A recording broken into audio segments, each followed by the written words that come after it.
ما بعد فأعوذ بالله من الشيطان الرجيم بسم الله الرحمن الرحيم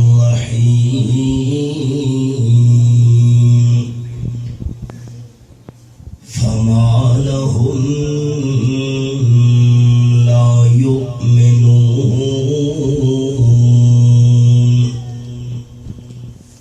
سبحان ربك رب العزة عما يصفون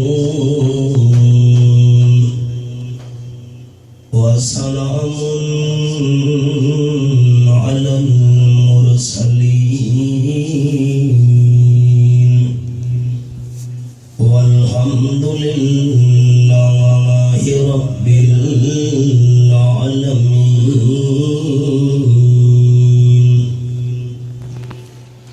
إن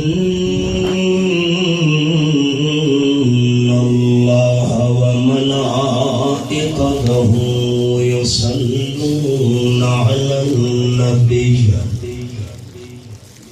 يا أيها الذين آمنوا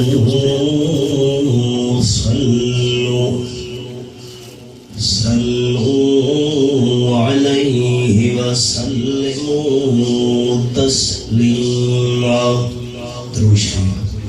اللهم صل على محمد وعلى آل محمد كما صليت على إبراهيم وعلى آل إبراهيم إنك حميد مجيد. اللهم بارك على محمد وعلى آل محمد كما باركت على إبراهيم وعلى آل إبراهيم إنك حميد مجيد.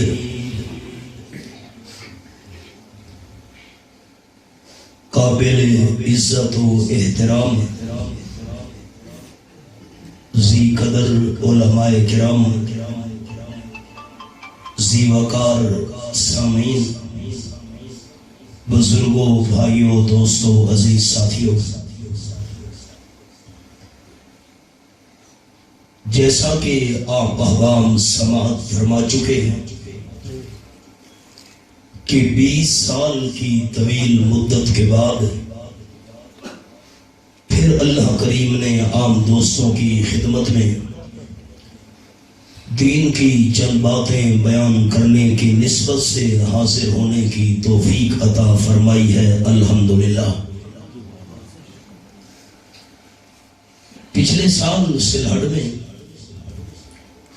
بیان کے بعد ایک دوست نے مجھے رکا دیا اور اس رکا میں یہ لکھا ہوا تھا کہ 31 دسمبر 1996 کو آپ نے یہاں قریب ہماری مسجد میں بیان کیا تھا اور وہ اس حوالے سے بیان اہم تھا کہ تاریخ بدل گئی تھی. اتنی بات تو میرے ذہن میں بھی تھی کہ علاقہ ایبٹ آباد کا یہاں کوئی تھا، لیکن سچی بات ہے کہ مسجد میرے ذہن میں نہیں تھی.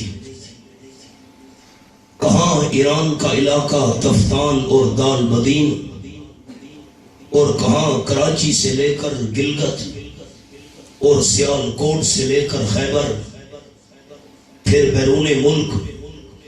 روزانہ میرے سامعین بھی بدلتے ہیں، میزبان بھی بدلتے ہیں. تو میرے ذہن کے اندر تو سچی بات ہے پچھلے سال جب رکا پہنچا تو مسجد نہیں تھی، بھائی اورنگزیب صاحب نے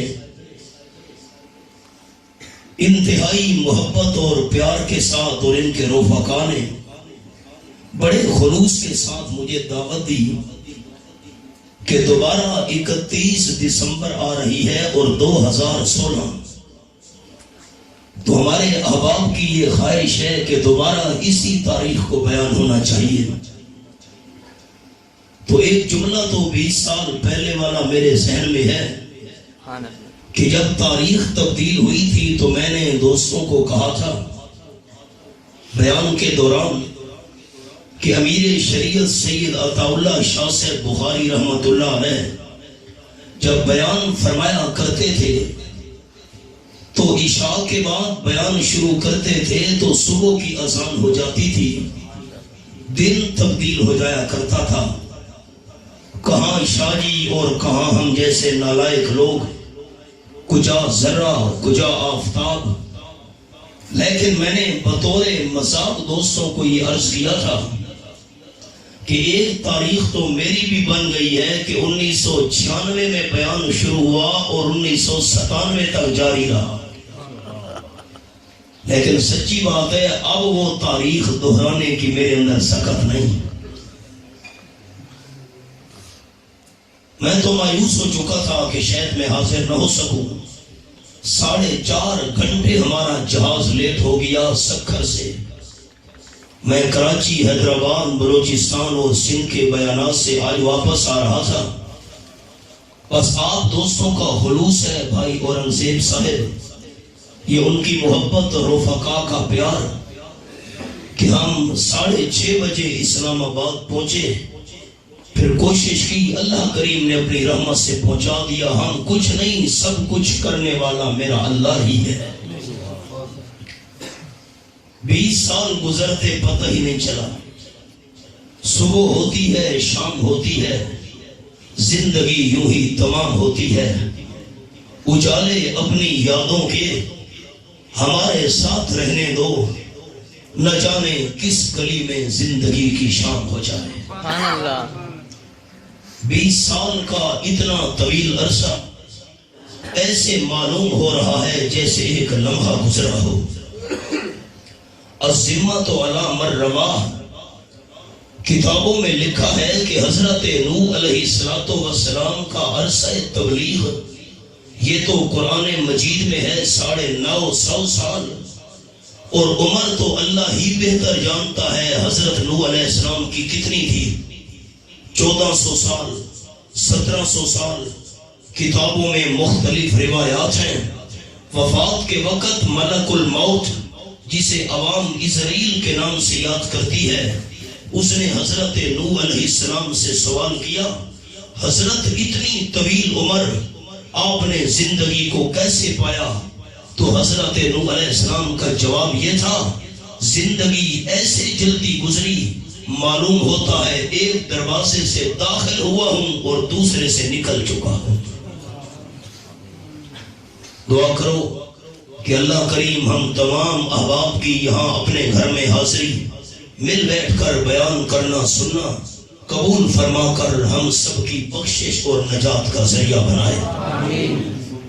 اور اس 20 سال کے طویل عرصہ میں جتنے ہمارے آپ کے رفقا دنیا سے رخصت ہو چکے، میں سب کے لیے دعا کرتا ہوں اللہ تمام اہل ایمان کی مغفرت کاملہ فرمائے، اور رب العالمین ہم تمام مسلمانوں کا خاتمہ ایمان پر فرمائے، اور اللہ ہماری کمی بیشیاں معاف فرما کر جنت میں ہمارا داخلہ آسان فرمائے۔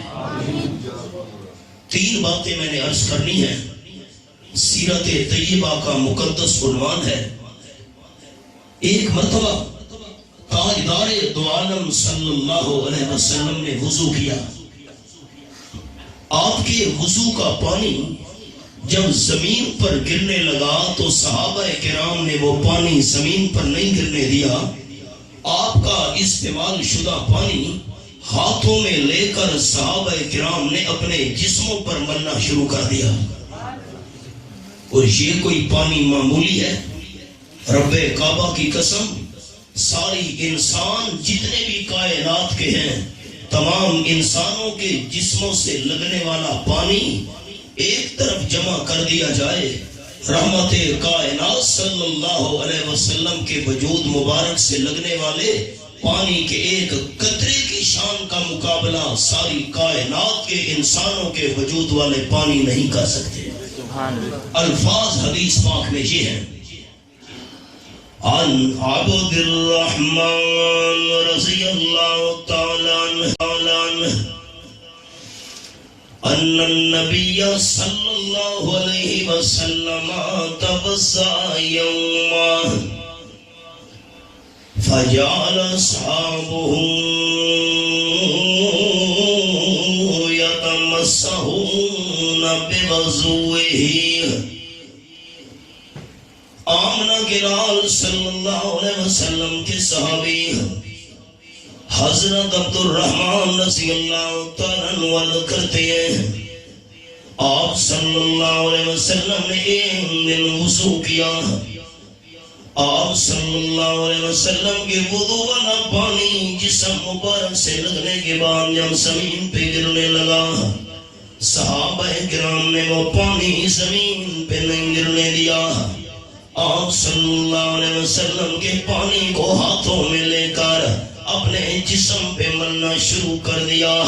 یہ پانی کوئی معمولی تو نہیں تھا، اس کی نسبت تھی امام الانبیاء صلی اللہ علیہ وسلم کے ساتھ۔ کو تھوڑی کم کرو، میں آپ کا نام مبارک لینے لگا ہوں، لیکن دعا آپ کے لیے تب کروں گا جب صلی اللہ علیہ وسلم کی گونج آپ کی زبانوں سے سنوں گا۔ محبت کے ساتھ نام مبارک لے رہا ہوں، خوب نام محمد صلی اللہ علیہ وسلم۔ اور میرے سفر کا اندازہ لگائیں، کہاں سکھر اور کہاں ایبٹاباد، جذبے کے ساتھ خوب نام محمد صلی اللہ اور محبت سے سنا دیجیے، خوب نام محمد صلی اللہ علیہ وسلم ہے مومنو جس میں نکتہ بھی رب کو گوارا نہیں، جو نبی کی محبت سے منہ موڑ لے دونوں عالم میں اس کا گزارا نہیں، ظلم پہ ظلم سہ کے یہ بولے بلال، ظالمو یہ تمہارا غلط ہے خیال، دامن مصطفیٰ کو میں کیوں چھوڑ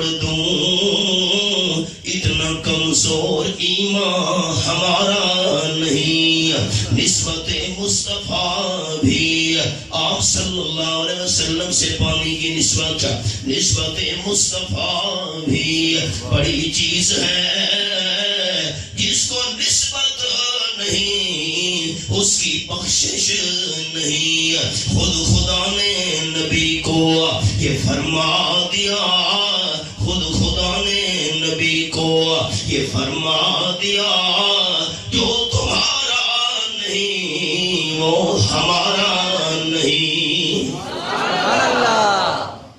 آپ صلی اللہ علیہ وسلم نے جسم مبارک سے لگنے والا پانی صحابہ کرام نے ہاتھوں میں لے کر جسم میں ملنا شروع کر دیا۔ قال النبی صلی اللہ علیہ وسلم ما يحملكم على هذا او كما قال رسول اللہ صلی اللہ علیہ وسلم۔ آپ نے فرمایا میرے جان نثارو یہ بتاؤ، میرے جسم مبارک سے لگنے والا پانی تم نے ہاتھوں میں لے کر اپنے جسم میں ملنا کیوں شروع کر دیا ہے؟ قالوا حب اللہ ورسولہ، صحابہ کرام عرض کرنے لگے ہمیں اللہ سے بھی پیار ہے، آپ صلی اللہ علیہ وسلم سے بھی محبت ہے، آپ کے پیار کی وجہ سے آپ کے جسم سے لگنے والا پانی ہاتھوں میں لے کر وجود پہ مل رہے ہیں۔ آپ نے تین باتیں ارشاد فرمائی جو سنانی ہے۔ قال النبی صلی اللہ علیہ وسلم من سرہ ان یحب اللہ ورسولہ او یحبہ اللہ ورسولہ فلیتفضل يصدق حديثا إذا حدث أو كما قال النبي صلی اللہ علیہ وسلم. آپ نے فرمایا جس بندے کو یہ بات پسند ہے کہ میں اللہ سے پیار رکھوں, اللہ کے حبیب صلی اللہ علیہ وسلم سے محبت رکھوں, اللہ مجھے بھی محبوب بنا لے, اللہ کا حبیب صلی اللہ علیہ وسلم مجھے پیارا بنا لے, ایسے بندے کو 3 کام کرنے پڑیں گے. وہی 3 کام سنانے ہیں. آپ صلی اللہ علیہ وسلم کی محبت کا دعویٰ ہے تو پہلا کام فَلْيَصْدُقْ حَدِيثَهُ إِذَا حَدَّثَ أَوْ كَمَا قَالَ النَّبِيُّ صلی اللہ علیہ وسلم. میں دعویٰ کروں چادر میری ہے, کوئی بندہ بھی نہیں مانے گا جتنے تک میں دلیل پیش نہ کروں, دکاندار کی رسید دکھاؤں, گواہ پیش کروں, خریداری کے وقت یہ بندہ میرے ساتھ تھا, تب آپ دوست مانیں گے میرا دعویٰ سچا ہے. آپ صلی اللہ علیہ وسلم سے محبت کا دعویٰ ہے. میرے ساتھیوں 3 کام کرنے پڑیں گے. نمبر 1, ایسے بندے کو چاہیے جب بھی بات کرے سچی بات کرے, زبان سے جھوٹ نہ نکالے. یہ تو حدیث پاک کا حوالہ تھا, اب میں قرآن پاک کی طرف آ رہا ہوں. یہ میرے سامنے 3 پارہ, سورت کا نام سورت آل عمران.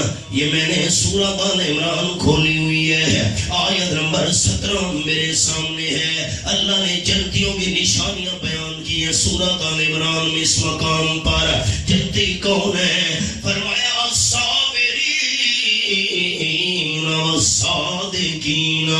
والقانتین والمنفقین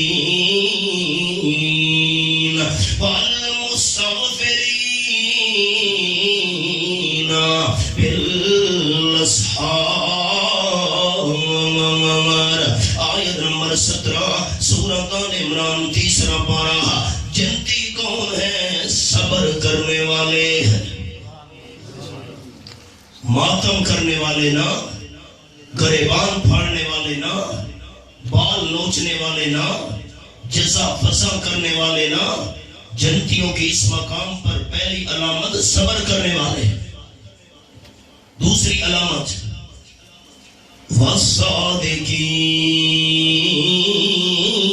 والصادقین, سچ بولنے والے, زبان کے بھی سچے, عمل کے بھی سچے, نیت کے بھی سچے. تیسری علامت والقانتین, اللہ کا حکم ماننے والے اور رب العالمین کے فرما بردار بندے. اور چوتھی جنتیوں کی علامت والمنفقین, اللہ کے راستے میں خرچ کرنے والے. اب ہم خیال قرآن پاک کا انداز, صبر کرنے کے بعد, سچ بولنے کے بعد, اللہ کا حکم ماننے کے بعد, اللہ کے راستے میں خرچ کرنے کے بعد ان کو اپنے اعمال پر فخر نہیں ہے, بلکہ والمستغفرین بالاسحار. صبر کرنے کے بعد, سچ بولنے کے بعد, اللہ کا حکم ماننے کے بعد, اللہ کے راستے میں خرچ کرنے کے بعد, ساری کے وقت اللہ سے کمی پیشیوں کی معافیاں مانگنے والے.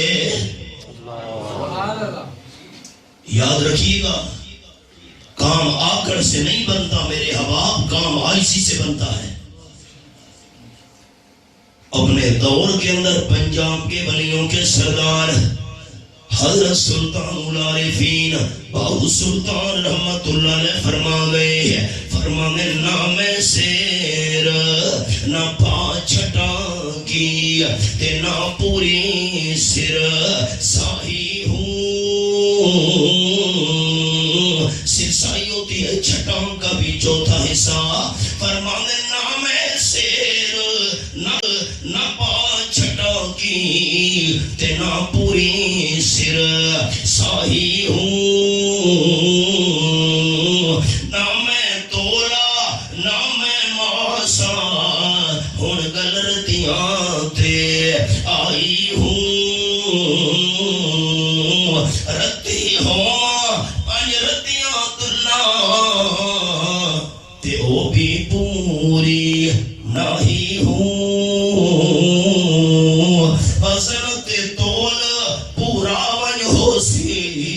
باہو جدا ہو سی فضل الہی ہو.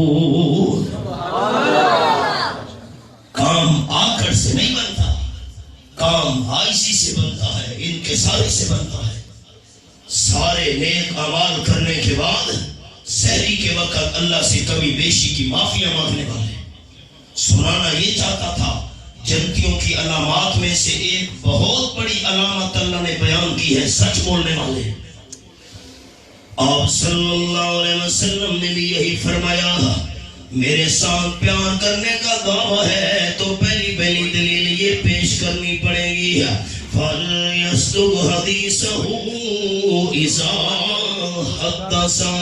اور میرے سامنے رب العالمین کی لاریب کتاب، سورت کا نام سورت التوبہ ہے. یہاں قرآن پاک کا انداز، اللہ فرمانے یا ایھا الذین آمنوا اتقوا اللہ وکونوا مع الصادقین. آیت نمبر 119 سورت التوبہ 11واں پارہ. ایمان والو اللہ سے ڈرتے رہو اور سچوں کا ساتھ دو. حدیث پاک سنیں. میں بھی صاحب اولاد ہوں، جو صاحب اولاد دوست یہاں تشریف فرمائے وہ غور سے سنیں. آپ صلی اللہ علیہ وسلم نے عورت کو دیکھا، ہاتھ بند تھا، اپنے معصوم بیٹے کو بلا رہی تھی. بیٹے عبداللہ جلدی آ، یہ میرے ہاتھ کے اندر چیز ہے، تجھے چیز دینا چاہتی ہوں. ہاتھ بند ہے. حبیب کبریا صلی اللہ علیہ وسلم نے فرمایا، تیرے ہاتھ میں کیا چیز ہے؟ بیٹے کو کیا چیز دینا چاہتی ہو؟ اب آپ صلی اللہ علیہ وسلم کا حسینوں میں سے آسن ہونا برحق، آپ کا جمیلوں میں سے اجمل ہونا برحق، آپ کا شریفوں میں سے اشرف ہونا برحق، آپ کا کریموں میں سے اکرم ہونا برحق. لیکن پردے کی اوٹ میں سے سب کچھ جاننا صرف اللہ کریم کا حق ہے. 29واں پارہ، سورت کا نام سورت الملک.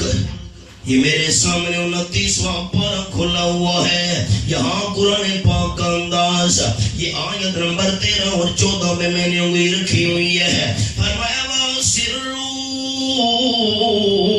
قَوْلَكُمْ وَاجْهَرُوا بِهِ إِنَّهُ عَلِيمٌ بِذَاتِ الصُّدُورِ أَلَا يَعْلَمُ مَنْ خَلَقَ وَهُوَ اللَّطِيفُ الْخَبِيرُ.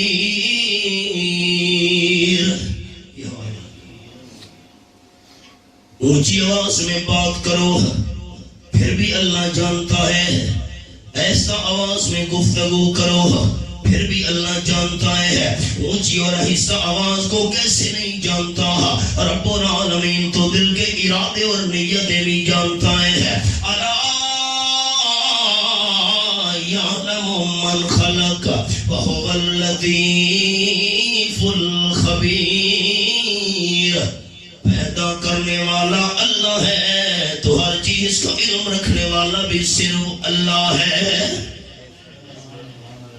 باریک سے باریک چیزیں بھی اللہ جانتا ہے، ذرے ذرے کی خبر رکھنے والا بھی اللہ ہے.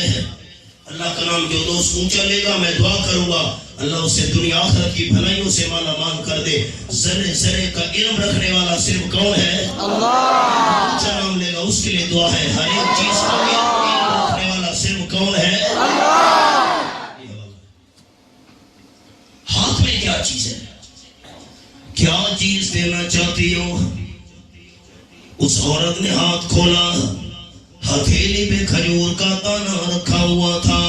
آمنہ کے لال صلی اللہ علیہ وسلم بیٹے کو بلا رہی ہوں. عبداللہ ابن عامر رضی اللہ تعالیٰ عنہ اس کو کھجور کا دانہ دینا چاہتی تھی. آپ صلی اللہ علیہ وسلم نے فرمایا اگر تیرے ہاتھ میں کوئی چیز نہ ہوتی تو بیٹے کو کہتی بیٹے آ ہاتھ میں چیز ہے تجھے چیز دینا چاہتی ہوں. اگر تیرا ہاتھ خالی ہوتا اللہ کے دفتر میں تیرا بہت بڑا جھوٹ لکھا جاتا. کیا مسئلہ سمجھ آیا احباب؟ معصوم بچے کو بہلانے کے لیے بھی شریعت میں جھوٹ بولنے کی اجازت نہیں.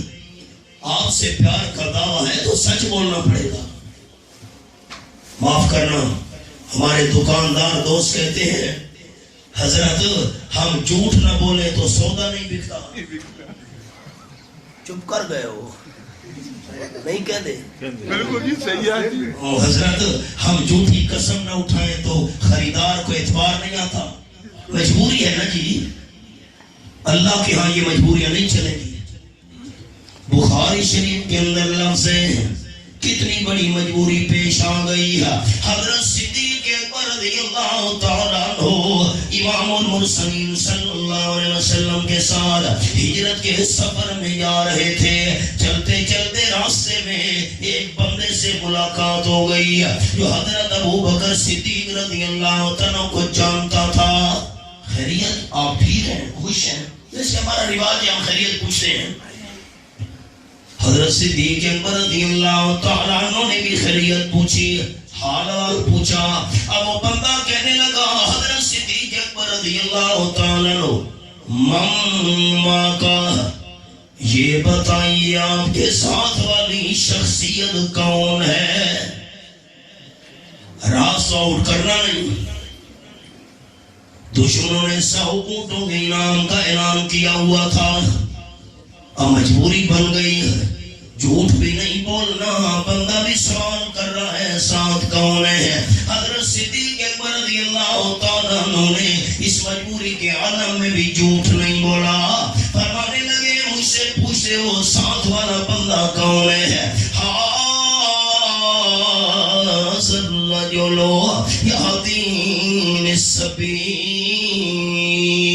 رواہ البخاری. عرب کے لوگوں کی عادت تھی اگر راستے کا پتہ نہ ہوتا مزدوری دے کر، اجرت دے کر، پیسے دے کر کسی بندے کو بطور رہبر ساتھ رکھا کرتے تھے. تو نے مجھے راستہ دکھانا ہے، میں تجھے معاوضہ دوں گا، مزدوری دوں گا. حضرت صدیق اکبر رضی اللہ تعالیٰ فرمانے لگے پوچھتے ہو ساتھ والا بندہ کون ہے؟ میرے ساتھ وہ بندہ ہے جو مجھے راستہ دکھاتا ہے. سوال کرنے والے نے سمجھا شاید راستے کا پتہ نہیں ہے، مزدوری دے کر، پیسے دے کر کوئی راستہ دکھانے والا رہبر ساتھ رکھا ہوا ہے. اور حضرت صدیق اکبر رضی اللہ تعالیٰ عنہ کے دل کی نیت یہ تھی میرے ساتھ وہ انسان ہے جو مجھے جنت کا راستہ دکھاتا ہے. سبحان اللہ. نہیں بولا. معاف کرنا، آج تو جھوٹ بول کر ہم کام نکال لیتے ہیں. قیامت میں کیا ہوگا؟ 23 پر سورت کا نام سورت یاسین. یہ میرے سامنے سورت یاسین کھلی ہوئی ہے. اور رب العالمین فرماتے ہیں نمبر 65 کے اندر اليوم نختم على أفواههم وتكلمنا أيديهم وتشهد أرجلهم بما كانوا يكسبون. آیت نمبر 65. کاش آپ کے پاس کاغذ قلم ہوتا، اب ہمارے نوٹ کرتے، مانا گھروں میں چیک کرتے، جھگڑے ختم ہو جاتا. انسان قیامت کے میدان میں جب جھوٹ بولنے کی کوشش کرے گا رب العالمین منہ پہ مہر لگا دے گا. ہاتھ بولنے لگ جائیں گے کیسے ہم نے بوڑھی والدہ کو دھکے دیے تھے. ہاتھ بولے گا کیسے میں نے غریبوں کے ساتھ ظلم کیا تھا. ہاتھ بولے گا کیسے میں نے پڑوسی کے ساتھ زیادتی کی تھی. پاؤں انسان کا بولے گا اللہ کی نافرمانی والی جگہ پر کیسے میں بھاگ بھاگ کے جایا کرتا تھا. زبان بند ہے، ہاتھ پاؤں بول رہے ہیں. اب دوستوں سے میرا سوال ہے اللہ کر سکتا ہے یا نہیں کر سکتا؟ محبت سے محبت کر سکتا ہے.